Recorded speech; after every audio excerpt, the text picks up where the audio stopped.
आज के इस एक्सप्लेनर में हम एक बहुत ही अजीब लेकिन कमाल की कहानी पर बात करने वाले हैं। एक ऐसा इकोलॉजिकल प्रयोग जो सुनने में बिल्कुल उल्टा लगता है, लेकिन यकीन मानिए इसने एक पूरे रेगिस्तान की किस्मत बदल कर रख दी। तो चलिए बिना किसी देरी के शुरू करते हैं। भाग 1 द ग्रेट रैबिट पैराडॉक्स। कहानी की शुरुआत होती है दो बिल्कुल अलग अलग देशों से। अब दिलचस्प बात यह है कि जिस जानवर को दुनिया के एक हिस्से में सबसे बड़ी मुसीबत माना जाता है, उसी जानवर को दूसरे हिस्से में एक हीरो या इकोलॉजिकल रक्षक का दर्जा मिला हुआ है। हम बात कर रहे हैं खरगोशों की। जी हाँ, ऑस्ट्रेलिया में ये एक बहुत बड़ी तबाही का कारण है, लेकिन चीन में ये पर्यावरण को बचाने वाले सबसे बड़े तारणहार बन गए हैं। इस बात को थोड़ा ऐसे समझते हैं। ऑस्ट्रेलिया में इस वक्त लगभग 20 करोड़ खरगोश मौजूद हैं। मतलब वहां इंसानों की आबादी से 10 गुना ज्यादा तो खरगोश हैं। ये कोई छोटी बात नहीं है। इन्होंने वहां के इकोसिस्टम को इतना भयानक नुकसान पहुंचाया है कि सरकार को मजबूरी में इन्हें ऑफिशियली एक विनाशकारी प्रजाति घोषित करना पड़ा। भाग 2 स्टॉपिंग द सैंड सी, यानी रेत के समंदर को रोकना। अब देखिए, जहां ऑस्ट्रेलिया इन खरगोशों से पीछा छुड़ाने की हर मुमकिन कोशिश कर रहा था, वहीं चीन जानबूझकर लाखों खरगोशों को अपने यहाँ ला रहा था। आखिर क्यों? असल में वो कुबूची रेगिस्तान में एक बहुत ही डरावने संकट से जूझ रहे थे, जिसे डेजर्टिफिकेशन या मरुस्थलीकरण कहते हैं। आसान लफ्जों में कहें तो जब एक रेगिस्तान तेजी से फैलने लगता है और आसपास की हरी भरी उपजाऊ जमीन को सूखी रेत में बदल देता है, तो उसे डेजर्टिफिकेशन कहते हैं। और कुबूची रेगिस्तान बिल्कुल यही कर रहा था। और ये कोई धीमी प्रक्रिया नहीं थी। कुबूची रेगिस्तान हर साल करीब 5 लाख एकड़ उपजाऊ जमीन को निगलता जा रहा था। जरा सोचिए, ये कितना बड़ा इलाका होता है। 1950 और 60 के दशकों में सरकार ने इसे रोकने के लिए अपनी पूरी ताकत लगा दी। कई बड़े बड़े प्रोजेक्ट्स चलाए, लेकिन सबके सब नाकाम रहे। ये रेत का समंदर बिल्कुल बेकाबू हो चुका था। भाग 3 द रेक्स रैबिट सॉल्यूशन। अब कहानी में एक बड़ा ट्विस्ट आता है। वैंग वैन ब्याओ नाम के एक लोकल एंटरप्रेन्योर ने एक ऐसा अजीबोगरीब आइडिया सोचा जिस पर शुरुआत में लोग खूब हंसे होंगे, लेकिन आगे चलकर यही आइडिया गेम चेंजर साबित हुआ। उन्होंने सूखी झाड़ियों के बीच विलो यानी बेत के पेड़ लगाने शुरू किए।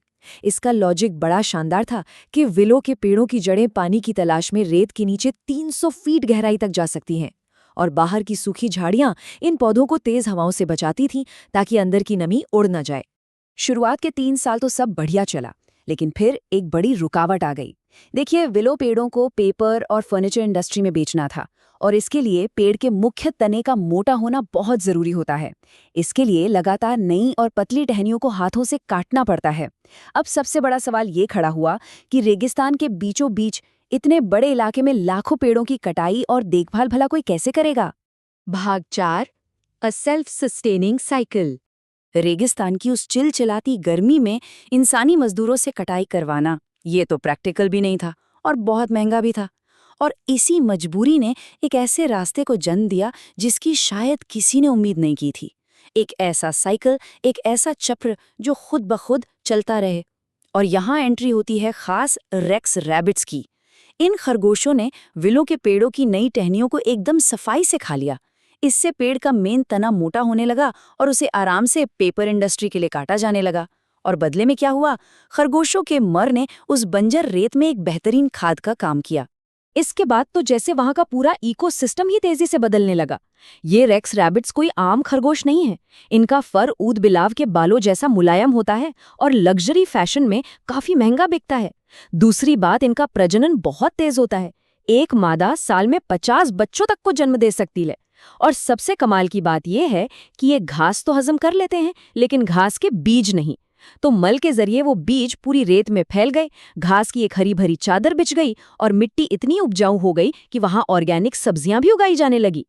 अब ये सब सुनकर मन में एक सवाल आना तो लाजमी है। आखिर ऐसा क्यों हुआ कि ये खरगोश चीन के लिए तो एक वरदान साबित हुए, लेकिन ऑस्ट्रेलिया के लिए सबसे बड़ी तबाही? इसका जवाब इनके ऐतिहासिक बैकग्राउंड में छुपा है।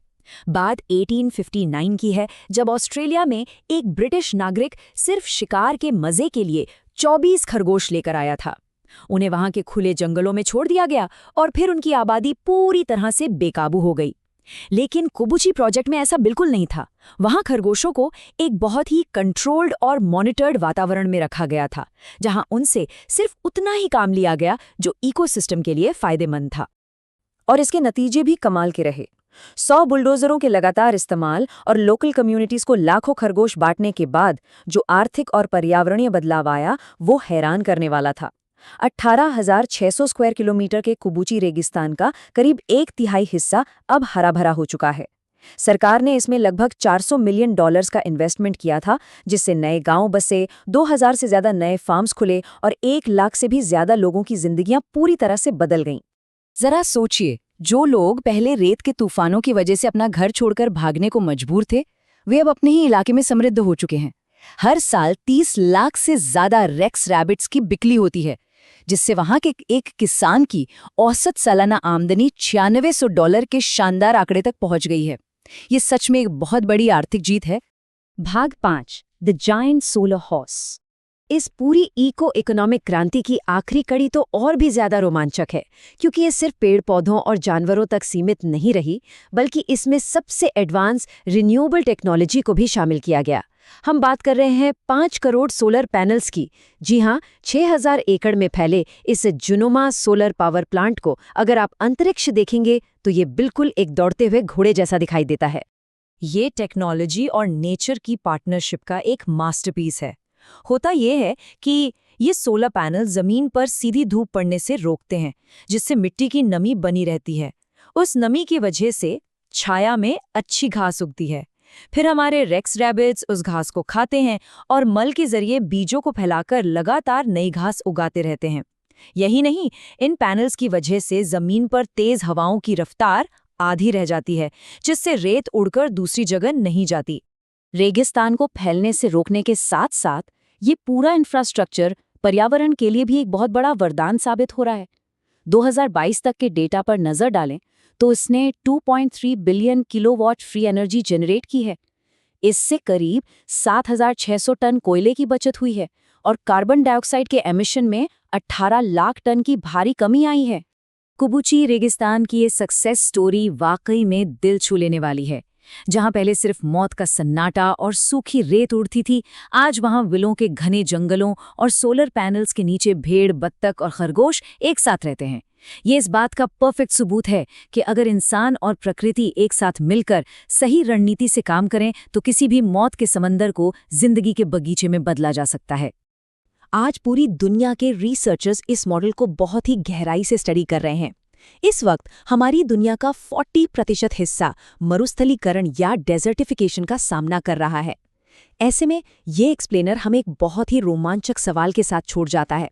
प्रकृति और तकनीक के इस शानदार तालमेल से दुनिया का वो कौन सा मौत का समंदर होगा जो अगली बड़ी क्रांति की गवाह बनेगा? इसके बारे में जरूर सोचेगा।